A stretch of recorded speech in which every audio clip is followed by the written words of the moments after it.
Questions? There's one over here.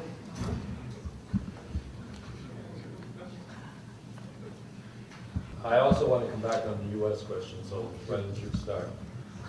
Okay. What can the U.S. do to counter anti-Americanism in Turkey? First of all, let's define what anti-Americanism is about. I think the green card applications and people who want to come to the United States to send their children to the United States, the kind of ongoing willingness to have overall good relations with the United States is still there. So anti-Americanism is not about hating the United States itself, American institutions, American democracy, etc. But there is a big concern in Turkey about U.S. support for moderate Islam, U.S. support for Kurdish nationalism. And Turkey has a very polarized domestic political debate on these issues. So as long as you will have a debate in Turkey about secularism, Islam, Turkey's identity on these issues, and it can get into the more conspiratorial sides of discussions about the United States. The fact that in many ways people believe the United States secretly supports the Kurdish agenda. It will be very hard for Turks to change their mind on the United States foreign policy or on the question of support for Israel. I mean, those are structural issues that go to the heart of U.S. foreign policy. So it's not really about what the U.S. is, it's about what the U.S. does, the policy dimension of things that fuel resentment against U.S. foreign policy. So I don't see much that the U.S. can do, especially on the front of public diplomacy. It's not going to help to try to portray the United States as a wonderful country where Muslims live in freedom and their practice, etc. This kind of public diplomacy, praising the United States is not going to help. It's in the policies, at the policy level. The fact that the U.S. gives intelligence support to Turkey against the PKK is a big deal, but it's not well digested in the Turkish public opinion. No one talks about this. Because there is a public opinion that is largely resentful of the United States, and because the Turkish system has become more democratic in the last 10 years, there is a tendency at the level of political leadership also to cater to public opinion. So it would really help if occasionally the Turkish leadership would say, well, look at the things that the US are doing favorably for us. But that's not going to be a vote winner. That's going to be actually something that will cost some things to the government, because it will reinforce the impression among the nationalists and among the secularists that the current government has full support in the United States, therefore they're catering to their masters in Washington. Something similar happened with the Fethullah Gülen community when Fethullah Gülen criticized the Turkish government on its Israel policy and tried to argue that there could have been a different way of dealing with this issue. A lot of people said, oh, you see, this is American support for moderate Islam, and therefore he is there. Of course he's going to say that.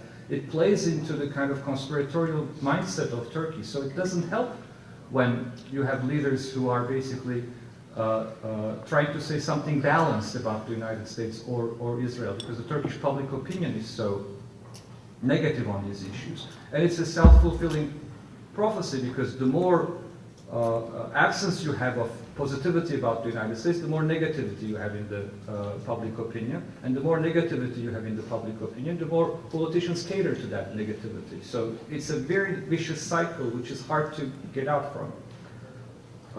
Let me stop here. My view of this is a little bit different.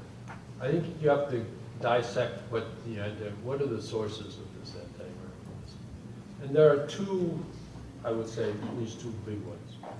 The first one is a rather general one, and that is that it's an outgrowth of the so-called Severus syndrome, the sense that Western powers are out to dismember Turkey. This is something that has very strong historically in the consciousness of many Turks, and as Omar said, many Turks, including rather normally responsible ones, believe that the United States policy is to create an independent Kurdistan. Despite umpteen million objections and rejections by the United States, and no evidence whatsoever of this, it is very strong. And it's strong because of this historical, cultural severance syndrome. But more importantly than that, that's the kind of basic underlying background into which. But the real reason has to do with the invasion of Iraq by the United States. And the failure of the United States in particular to support Turkey for a long time in its struggle against the PKK. And for many Turks, understandably, this was particularly incomprehensible.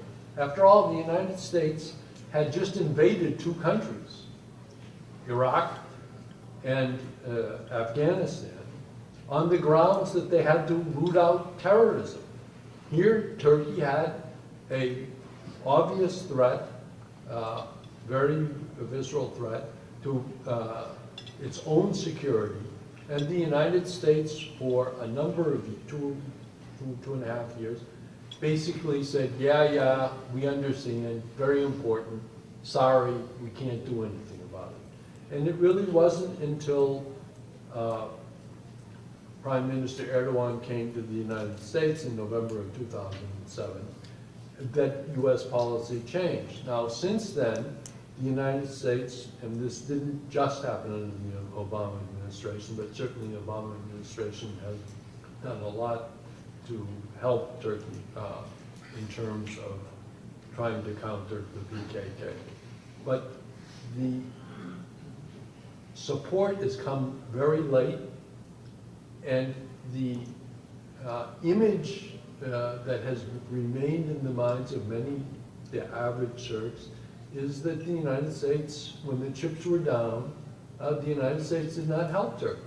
And that has reinforced this sense that of anti-Americanism. I don't really believe it's anti-Americanism. It was for a while it was anti-Bush policy, not necessarily anti-Bush personally, but anti-Bush policy.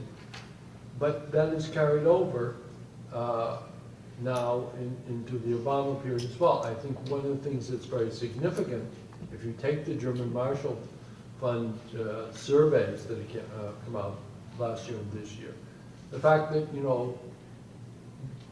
Obama gets enormous support, the figures that go up are very strong in Western Europe, particularly Germany and France, where they were rather low before.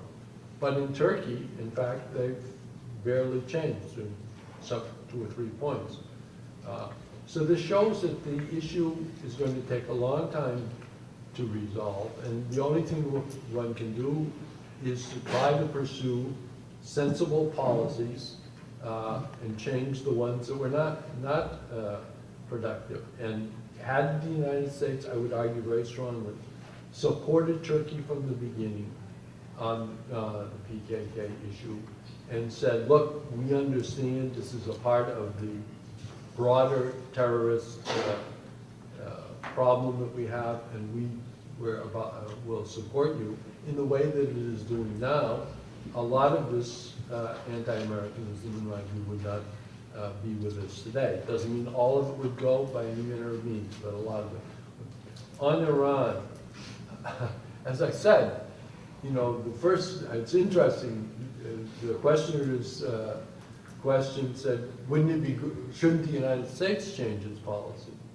Well, I would argue it would really have helped if Turkey had supported not just the United States, but its other European allies, and voted for the sanctions.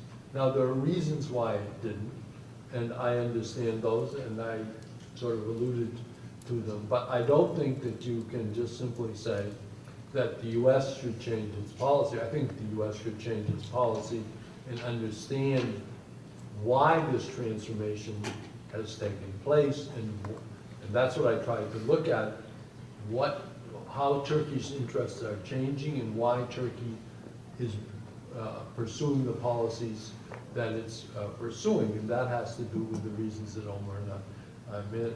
Lastly, just on Russia, I would say, that here you have to understand that, in fact, Turkey has done a lot.